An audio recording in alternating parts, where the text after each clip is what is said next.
PTC news देख रहे सभी दर्शकों का स्वागत है। मैं सुमन कश्यप आपके साथ हाजिर आपके सामने हरियाणा की तमाम बड़ी खबरों को लेकर बुलेटिन की शुरुआत करेंगे, लेकिन पहले नजर डालते हैं हेडलाइंस पर।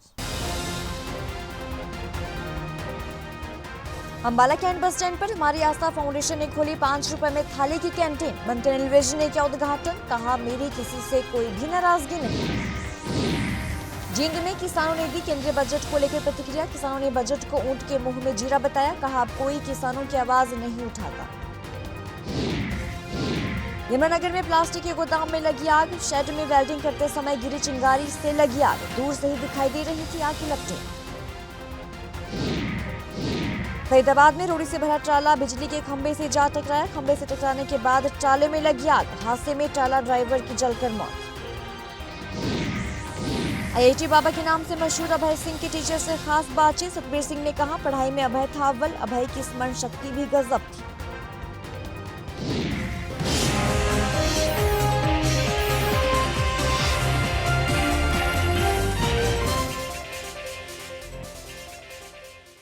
और अब खबरें विस्तार से। हमारी आस्था फाउंडेशन के द्वारा अंबाला कैंट बस स्टैंड पर 5 रुपए में थाली की कैंटीन खोली गई, जिसका उद्घाटन हरियाणा के कैबिनेट मंत्री अनिल विज ने रिबन काट कर किया। इस मौके पर Ambala SDM Satendra Siwach, roadways GM Ashwini Dogra के साथ और भी प्रशासनिक अधिकारी मौजूद रहे। कैबिनेट मंत्री अनिल विज ने सबसे पहले 5 रुपए देकर पर्ची कटवाई और 5 रुपए की थाली खरीद कर खाई। इस दौरान क्या कुछ कहा मंत्री अनिल विज ने, आइए सुनते हैं। आस्था फाउंडेशन ने जो बहुत सामाजिक काम करती है, ब्लड डोनेशन कैंप लगाती है, बाड़ों में काम करती है, जो अंबाले शहर में पिछले कई सालों से 5 रुपए की थाली लोगों को में भोजन करा दी है, उसने आज यहाँ पर भी यात्रियों के लिए और बसों के स्टाफ के लिए और जो यहाँ पर रहन बसेरा बना हुआ है उसके लिए यहाँ पर 5 रुपए की थाली, 5 रुपए में तो पत्तल नहीं यहाँ पर शुरू किया है। नहीं, अगर सामाजिक संस्थाएं बाकी शहरों में भी करना चाहें तो उनका स्वागत है, अन्यथा मैंने तो इनकी हालत सुधारने के लिए हमने टूरिज़्म से बात की है। 5 अड्डों पर हम एज ए पायलट प्रोजेक्ट अभी टूरिज़्म का खाना मुहैया करवा रहे हैं, और अगर वो कामयाब हो गया तो सारे हरियाणा में वो देंगे। इतना मंदा खाना क्यों खिलाएं? लंबी लंबी बसें हैं, बच्चों के साथ महिलाएं चल रही हैं, ड्राइवर चल रहे हैं, स्टाफ चल रहे हैं, और अगर वो ना हुआ तो जिस प्रकार से रेलवे ने कॉरपोरेशन बना के सारे हिंदुस्तान में यात्रियों को खाना दे रहे हैं, उसी प्रकार से हम हरियाणा में कॉरपोरेशन बनाएंगे। जींद के किसानों ने बजट को ऊंट के मुंह में जीरा करार दिया। किसानों को इस बजट में कोई राहत नहीं, ये भी कहा कि सरकार ने किसानों से सुझाव मांगे थे, लेकिन बजट में किसानों की एमएसपी स्वामीनाथन रिपोर्ट किसी का कोई भी जिक्र नहीं किया गया। किसानों ने ये कहा कि सरकार ने कहा था कि हम किसानों की एमएसपी पर बात करेंगे, किसानों को खाद बीज दवाइयों पर छूट देंगे, लेकिन ऐसा कुछ भी बजट में दिखाई नहीं दिया। देखिए, बजट हमें देखा है और सुना भी है, लेकिन किसानों के बारे में इन्हें 1% भी नहीं करे, 0% है। किसानों का बजट है तो ऊंट के मुंह में जीरा, यानी कोई भी किसी किस्म का। इन्होंने कहा था भाई स्वामीनाथन रिपोर्ट लागू कराएंगे, नहीं करी। एमएसपी पर गारंटी देंगे, नहीं करी। ये तो बजट ऊपर के बढ़ाने हैं, पूंजीपतियों के लिए बढ़ा रहे हैं। किसानों के लिए कोई तो बताओ, भाजपा का लीडर बताओ, बीपीएस का लीडर बताओ, किसानों के लिए कराया क्या है? स्वाय झूठ से रही कर्ज की माफ, किसान कर्ज में डूबे बैठे हैं, और जो पूंजीपति हैं उनके करोड़ों अरबों माफ होते हैं। किसान जाए तो जाए कहाँ? किसा के रिपोर्ट करे, हजारों 4 साल हो गए आंदोलन चलते, आंदोलन तो 1400 बरस हो गए चलते, लेकिन किसानों के बारे में किसी ने कुछ नहीं। इस बजट में जिम्मेदार के लिए कुछ नहीं है, क्यों? जैसे कि ये पहले किसान क्रेडिट कार्ड होता था तो 3 लाख रुपए तक का होता था, उसकी लिमिट बढ़ाकर 5 लाख रुपए कर दी है। और इसका जो ब्याज भरवाते थे 3 लाख रुपए का जैसे ब्याज बैठता था, जो भी 15, 20, 25, 30 हज़ार रुपये जो भी बैठता था, लेकिन उसको ब्याज की बजाय मतलब उसकी पूंजी भी भरवाते हैं ये, मतलब उसकी पूरी पूंजी। जिम्मेदार के पास इतना पैसा कहाँ से आएगा? मतलब प्लस उसकी ब्याज इंटरेस्ट भरवा लो। एक दूसरी बात ये है, जैसे कि जिम्मेदार को मतलब 5 लाख की लिमिट कर दी, तो जमींदार को एक कर्जे में डुबोने का काम किया है ये, ताकि इनकी ज़मीन बिक जाए। जमींदार के पास इतना पैसा है नहीं, कहाँ से लेके आएगा इतना पैसा। मतलब ऊँट के मुंह में जीरे वाली बात है, इसमें कोई बात नहीं है। सुझाव इसमें क्या दे? सुझाव तो यही मैं जो मैं कह रहा आम जमींदार का मतलब है, आम किसान का यही आवाज़ है, मतलब इससे नाराज है भाई। ये तो मतलब हमारी ज़मीन को हड़पने का काम करते, जैसे ये 3 कानून बनाए थे, काले कानून बनाए थे जो रद्द करवाए हैं। ये मतलब वो तो मतलब रद्द करे या मतलब वो जो भी हुआ है ये वही नीति है। यमुनागढ़ के इंडस्ट्रियल एरिया स्थित प्लास्टिक के गोदाम में शेड को वेल्डिंग करते समय आग की एक चिंगारी नीचे गिरते ही गोदाम में पड़े प्लास्टिक में आग लग गई। जब तक गोदाम में काम करने वाले कर्मचारी इस आग को देख पाते, उससे पहले ही चिंगारी एक भयंकर रूप धारण कर चुकी थी।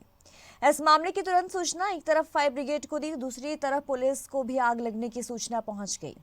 कर्मचारी जब इस गोदाम पर पहुंचे तब तक आग की लपटें आसमान को छू रही थी, तो दूर से ही आग की लपटें दिखाई दे रही थी। फायर ब्रिगेड की 4 गाड़ियां शुरुआत में मौके पर पहुंची और आग पर काबू पाना शुरू कर दिया। इस आग पर काबू पाना फायर कर्मचारी के लिए एक चैलेंज था। आग गोदाम के पिछली तरफ लगी होने के चलते कर्मचारियों को भी इस आग पर काबू पाने के लिए काफी परेशानी का सामना करना पड़ रहा था, तो 20 से ज्यादा गाड़ियां पानी लेकर मौके पर पहुंची। ये हमें एक 20 पे सूचना मिली है, परवीन नाम का बंदा खुद आया ऑफिस में और उसने बताया कि भाई यहाँ पे इंडस्ट्री एरिया में फैक्ट्री में आग लग रही है। हमने तुरंत 2 गाड़ियाँ निकाली और जैसे ही गाड़ी मौके पहुँची, आग ज़्यादा थी तो हमने 6-7 गाड़ियाँ टर्न आउट दिए। मैं खुद मौके पर आया और इसको सारी स्थिति को कंट्रोल कर दिया गया है, कोई जानी नुकसान नहीं है। सर फिलहाल कारण क्या रहे हैं आग लगने के, किस में आग थी ये प्लास्टिक के जो दाने और कट्टे जो भरे होते हैं उसके अंदर प्लास्टिक के जो रॉ मटेरियल होता है उसके अंदर आग। बाकी अभी चेक कर रहे हैं, पूरा एक बार फिनिश होने के बाद फिर डिटेल बता दूँ। अभी कितना समय लग सकता है और आग पर पूरी तरह से काबू पाने में? बस सब धुआं या कुछ जो नीचे मेटेरियल दबा हुआ है उसके अंदर कुछ थोड़ा बहुत रह सकती है, उसको हम कंट्रोल करा रहे हैं। अभी कोई नुकसान का अभी मौके पे नहीं कह सकते, बता देंगे अभी इससे सारा चेक करके। अभी तो मालिक भी सारे उसमें लगे हुए हैं, स्टाफ भी पूरा लगा हुआ है। प्रयागराज महाकुंभ में आईआईटी बाबा के नाम से मशहूर अभय सिंह के फिजिक्स के शिक्षक सतबीर सिंह से हमने बातचीत की, जिन्होंने साल 2005 से 2007 तक डीएच लॉरेंस स्कूल झज्जर में पढ़ाया था। मुलाकात में शिक्षक सतबीर सिंह ने ये कहा कि अभय सिंह ने अध्यात्म का रास्ता अपनाया, वो फिलहाल सही लगता है, लेकिन वैराग्य जीवन क्यों अपनाया, ये सोचने का विषय है। सुने क्या कुछ कहा। सर देखिए, मैंने 2005 से 2007 में डीएच लॉरेंस झज्जर में पढ़ाया है और अभय सिंह जो काफ़ी फेमस है और प्रयागराज में काफ़ी वायरल हुआ है, वो मेरा स्टूडेंट रहा है। और वो वैसे तो बहुत ब्रिलियंट स्टूडेंट होता था और जब भी उसकी प्रॉब्लम होती थी फिजिक्स वगैरह की तो मेरे पास लेके आता था। मैंने उसको करीब 2 साल फिजिक्स पढ़ाया है और काफ़ी मैं ये कहूँगा कि इंटेलिजेंट लड़का होता था। और 2007 में उसने 10+2 करने के बाद आईआईटी में एडमिशन लिया, जो कि काफ़ी मतलब डिफ़िकल्ट होता है। पूरे इंडिया में ही नहीं, मैं तो ये कहूँगा कि पूरे विश्व के अंदर जो आईआईटी में एडमिशन लेना बहुत डिफ़िकल्ट होता है। और जैसे ही इसने अध्यात्म का रास्ता अपनाया है तो उसमें ये है कि इसने मेरे विचार में साइंस को भी पीछे छोड़ दिया।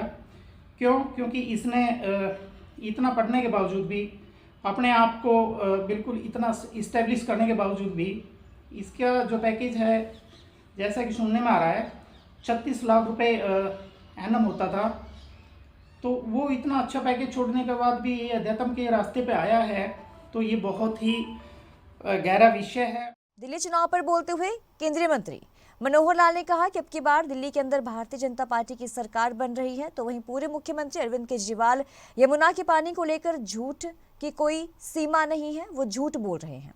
झूठ बोलने वाला व्यक्ति किस सीमा तक झूठ बोलता है, थोड़ा बहुत झूठ बोले तो जनता को पता नहीं चलता, लेकिन इतने झूठ बोलने के बाद जनता भी पहचान ही जाती है।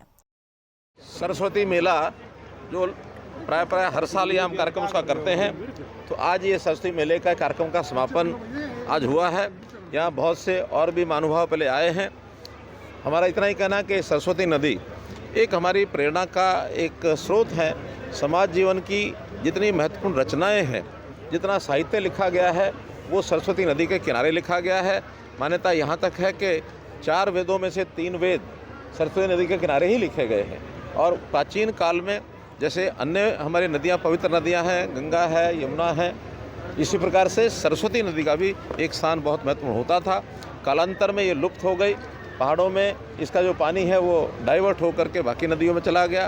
कहीं पहाड़ों के अंदर कोई ना कोई हलचल जैसे होती है, वो टेक्टोनिकल घटनाएं जो होती हैं, जिसके कारण से पहाड़ जो है अपना रास्ता, यानी नदियाँ अपना रास्ता बदल लेती हैं, तो उस कारण से सरस्वती नदी का जो रास्ता है वो बदल करके अन्य नदियों में चला गया।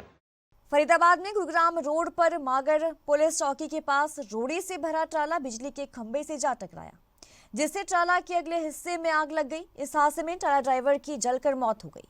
पुलिस ने मृतक के शव को पोस्टमार्टम के लिए भिजवा दिया है। मागर चौकी पुलिस से मिली जानकारी के अनुसार सोमवार की सुबह 5 बजे के करीब यह हादसा हुआ है। रोड़ी लेकर एक 22 टायर ट्राला गुरुग्राम से निकला था। जैसे ही मागर चौकी के पास दिल्ली की तरफ जाने के लिए मुड़ने लगा तो उसने बिजली के खंभे से टक्कर मार दी। पुलिस का ये मानना है कि शायद ड्राइवर ट्राला को मोड़ नहीं पाया और अनियंत्रित होकर बिजली के खंभे से जा टकराया, जिसके चलते ट्राला में आग लग गई। तो आग लगने के बाद ड्राइवर ट्राला कैबिन में ही फंस गया और उसकी जलकर मौत हो गई। 5 बजे के करीब एक्सीडेंट हुआ है। ये गाड़ी फरीदाबाद से गुड़गांव साइड से आ रही थी। आके यहाँ पे आग लगी ड्राइवर की, कुछ आके यहाँ पे सीधा डायरेक्ट टकराया है। उसकी टंकी फटने की वजह से आग लगी है। अच्छा, नाम इमरान खान। अच्छा, इमरान नाम है ड्राइवर का? इमरान खान। इमरान खान। इधर से कोई गाड़ी आ गई, उसे बचाने के चक्कर में ये गाड़ी बचाने के चक्कर में खंबे में लगी है। अच्छा, खंबे में लगी, उसके बाद इसमें आग लग गई तुरंत। और सुनने में आई जो ढाबा है, ढाबे का जो ओनर, उसकी गाड़ी भी जल गई है। हाँ, जल गई। अच्छा, उसकी गाड़ी भी चल गई है। ड्राइवर की तो मौके पे मौत हो गई थी। मौत हो गई तुरंत। ड्राइवर की मौके पे मौत हो गई। तुरंत। तो आप कौन है? हम डिलीवरी हम। अच्छा, दूसरी गाड़ी के हैं। हरियाणा राज्य नारकोटिक्स कंट्रोल ब्यूरो की फतेहाबाद इकाई ने नशा तस्करों के खिलाफ कार्रवाई करते हुए वांटेड अपराधी रविंद्र उर्फ फौजी को हिसार से गिरफ्तार किया है। आरोपी पंजाब के भबिहा गैंग से ताल्लुक रखता है और हरियाणा के विभिन्न इलाकों में आरोपी के खिलाफ हत्या, लूट, डकैती के 25 से ज्यादा मामले जो है वो दर्ज हैं। एनसीबी फतेहाबाद इकाई के उप निरीक्षक कपिल देव ने क्या कुछ कहा, आइए सुनते हैं।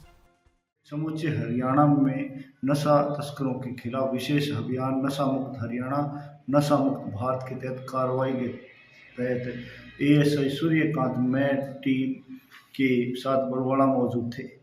जो सूर्यकांत को मुखबिरी मिली कि रविंद्र कुमार उर्फ फौजी वासी अड़ेवा अपने साथियों के साथ गांव बुराना में नशीला पदार्थ गांजा बेचने के फिराक में है। जो सूचना के आधार पर रविंद्र कुमार को काबू किया, जो उसके साथी धुंध का फायदा उठाकर भागने में कामयाब हो गए। रविंद्र कुमार उर्फ फौजी के खिलाफ हरियाणा में 25 अभियोग अंकित हैं। तो किन किन धाराओं के तहत मुकदमे दर्ज हत्या, लूट, डकैती, आर्म्स एक्ट के अभियोग अंकित हैं। तो क्या कोई आरोपी किसी गैंग से टच है सर? ये पंजाब की भाबिया गैंग है, उससे इसके तार जुड़े हुए मिले। हरियाणा में 6 मुकदमों में ये वांछित है। इसके साथ और भी साथी थे सर कोई? और 4 साथी और थे जो मौके पर धुंध का फायदा उठाकर भाग।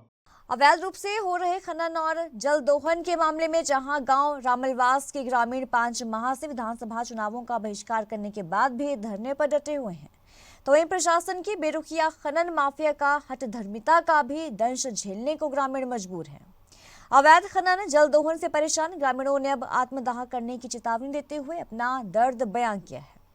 उन्होंने कहा कि बार बार प्रशासन और सरकार को अवगत कराने के बाद भी समाधान नहीं हुआ। ऐसे में इसी पहाड़ पर अपनी जान देने को मजबूर होंगे। 5 महीना होगा हमारे गांव का धरना चल रहा है। अवैध खनन हो रहा है, जल निकाल कर बाहर फेंक क्या करता। गांव में कुआं को पानी निकल गयो, पीण को पानी भी नहीं रहो। चरम रोग फैल गया गांव में, पशु बीमार, मानस बीमार। और जब तक हमारी मांग पूरी नहीं होगी इतना हमारे धरना पर उठनिया को नहीं। इतनी बड़ी झील बना दी और खोद दी, टेक भी कोई बात होगी इस झील में पड़ मरांगे जब तक हमारी समाधान नहीं होगा इतना।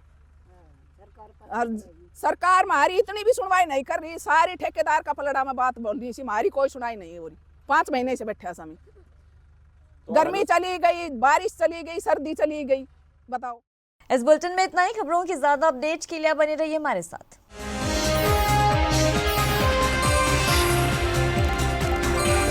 है।